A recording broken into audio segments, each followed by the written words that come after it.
Magandang gabi sa ating lahat. Update muna tayo sa ating minamonitor na si Bagyong Julian ngayong araw ng Miyerkules, October 2, 2024. Ito ang si Julian ay kadina alas 4 ng hapon ay nasa may layong 275 kilometers west-northwest ng Itbayat, Batanes. Ito ay nagtataglay ng lakas na hangin na 165 kilometers malapit sa sentro at bugso na posibleng umabot sa 205 kilometers per hour.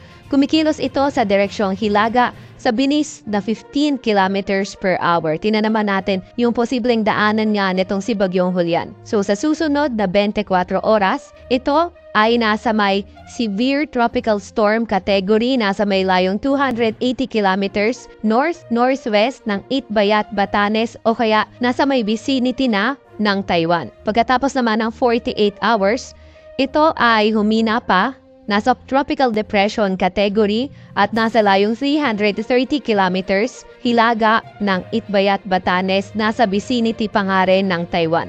Masigdan naman natin yung magiging track nga nitong si Bagyong Julian. May kita natin, pagpasok nito sa ating Philippine Area of Responsibility, doon siya pwedeng maglandfall sa Taiwan. So, by tomorrow yan. And then, posible nga maglandfall sa south-western coast ng Taiwan. Kahit pumasok ito muli sa ating Philippine Area of Responsibility, wala pa rin naman ito direktang epekto sa kahit na anong bahagi ng ating bansa, maliban na halang sa may Batanes dahil etong Batanes napakalapit din sa Taiwan.